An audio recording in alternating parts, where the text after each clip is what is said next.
Hi everyone. I wanted to share some reflections on empathy as an anti-racism tool and why I think it's so important and how people can cultivate it as part of their anti-racism work. And I started thinking about this because I was reading a study that was done by a group of psychologists and neuroscientists, and they were wanting to test whether lack of empathy was part of the reason for systemic anti-Black racism that we see in society.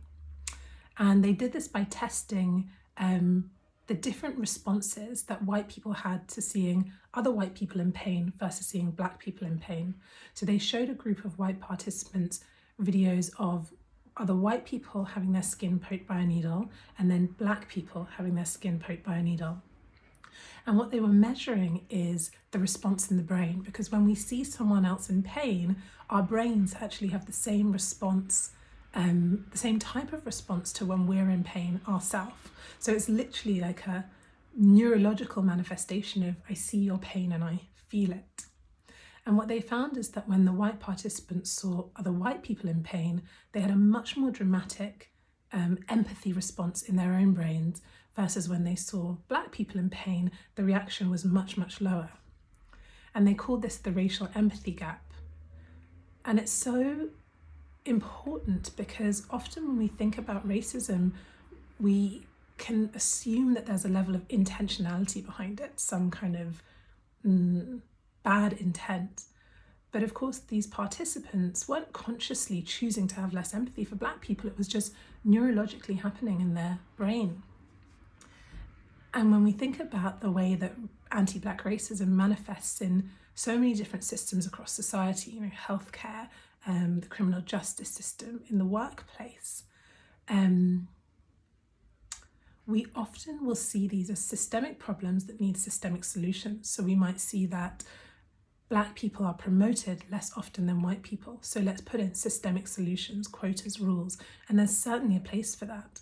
But the amazing thing that this study shows us is that beneath the systemic manifestation of racism, there's this psychological process going on where white people in positions of power are feeling less empathy for Black people. And I think the really empowering thing about knowing this is that not all of us are in every position of power across society to impact systemic change, but we're all in a position of power to impact change over our own psychology. And if lack of empathy is driving systemic racism, then we can all play a massive part. So then I think about, well, now that we know that, what can we actually do with this? And I think there's just one really simple question that all people seeking to be anti-racist can ask themselves. And that's just, what's it like to be you? What's it like to be a Black person in this world, in this room, in this workplace? And when I think about this question, what's it like to be you? It's really the purest path of access that we have to empathy, right? It's trying to imagine ourselves in someone else's shoes.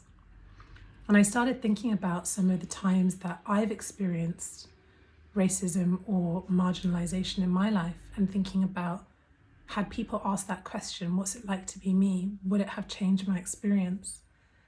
And I thought of a couple of times, like going on holiday with a group of friends, all white friends, and it was chosen for us to go to a country where there was quite a lot of active racism against Black people. And as we were walking through the streets, myself being stared at, being pointed at, being kind of laughed at by children. And I think back to that and I think, well, if my friends had asked, what's it like to be you? Would we have chosen a different place? Or a time where I went to go and get my makeup done with a group of friends, and we arrive and, when you're getting makeup done, and then the makeup artist says, oh, we don't have foundations for people of darker skins.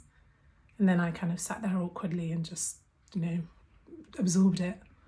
But in that situation, had my friends asked, well, what's it like to be you? Would they have said, well, actually, then we're not coming here? And I think there are so many times that Black people can think of in those situations is like, what's it like? What's it like to be the only Black person in this workplace, in this room? And how just asking that question might inform your behavior, might open up the possibility of you thinking about not saying something or saying something or asking a question or putting in a boundary. What's it like to be you? And I think that a really great way into this question for people is to think about the experiences of marginalization you might have had in your own life. So if you're a woman, when have you been in an environment where it's been all men and had people ask the question, what's it like to be you? Would it have been different? Or being an older person in an environment of younger people. I know my granny always used to say to me, I wish she'd ask, what's it like to be me? Because you're all talking so fast, or whatever it is. So this question of what's it like to be you, I think is a critical question in anyone's anti-racism work. And it's not to say that if you've experienced an experience of marginalization, you'll be able to understand what it's like to be a person of color. We can never understand what it's like to be someone else. But to start to put ourselves in someone's shoes is a huge step. It's empathy. So when I was thinking about this use of empathy in anti-racism work, I then had this question come up for me, like, well, should we be empathetic to racists then? And my instinctive reaction was like, no way. But of course, our immediate reactions are not always our wisest reactions. And then I found myself feeling really uncomfortable about the question. Ooh, that doesn't feel like a good question. And I know in myself, whenever I feel uncomfortable, it's often an invitation to look deeper. So I looked deeper. And what I got to is not so much that we should have empathy for racists, but if the world that we want to build is a world without racism, does it help us get there to have empathy for people who are racist? And I mean even people who are out and out wearing their racism on their sleeves. What if we asked them, or we asked ourselves, well, what's it like to be you? When I really dug deep into that question, the place I got to is that, yeah, it's helpful to do that for two reasons, I think.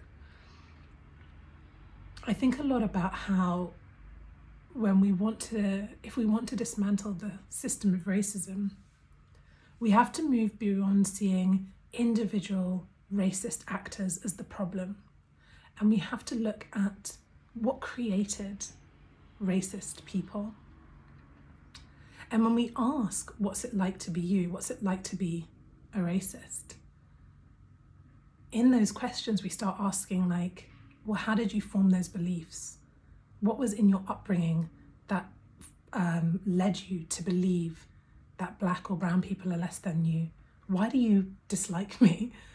We start to ask those questions. And when we start to ask those questions, we open up our sphere of thinking to think about the environment that is creating racists. There's a theory in microbiology, germ theory versus terrain theory. And what it says is that in germ theory, it would say that the germs are the cause of illness. But in terrain theory, it says, well, it's the environment that causes the illness and the germs are just a symptom of that environment. So it's like if you had a fish that was sick, germ theory would say, isolate the fish. The fish is the problem. But terrain theory would say, clean the tank. The tank is the problem. The dirty tank is what's making the fish sick. And I find that really helpful for me to understand the difference between individual racist actors and a system that creates racist people. So when I receive racism and I can find it within myself to ask, what's it like to be you? What's happened to you for you to want to say that to me? Then I start to really see the system that's creating it. And then I can be truly helpful in finding solutions to this. And then the other part of it that I've been thinking about a lot when we ask this question, what's it like to be you, of racist people? I said in a Instagram post a week ago that, if you're seeking to be an ally, spending loads of time getting lost in debates with people who are determined to say that racism doesn't exist or all lives matter is likely a waste of your time. And I still believe that, because there's so much work to be done in terms of reforming the curriculum, looking at policy, looking at our criminal justice system, how the way that the police system is structured. I mean, there's so much work that we can be doing, looking at our own psychology, that over focusing on how other people are acting can often be a way of bypassing our own work.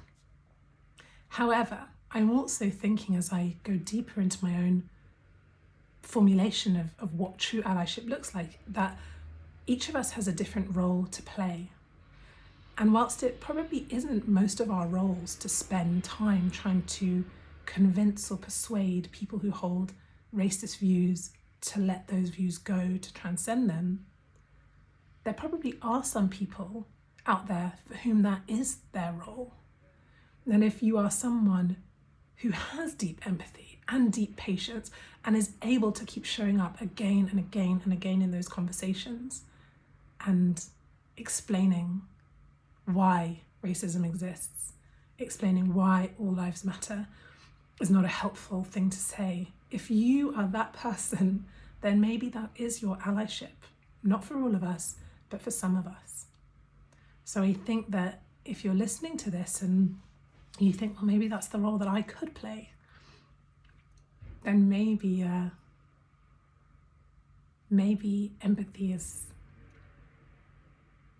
empathy for racists is part of your anti-racism work. So that's kind of where I get to with empathy, and I really truly believe that all of us on this anti-racism journey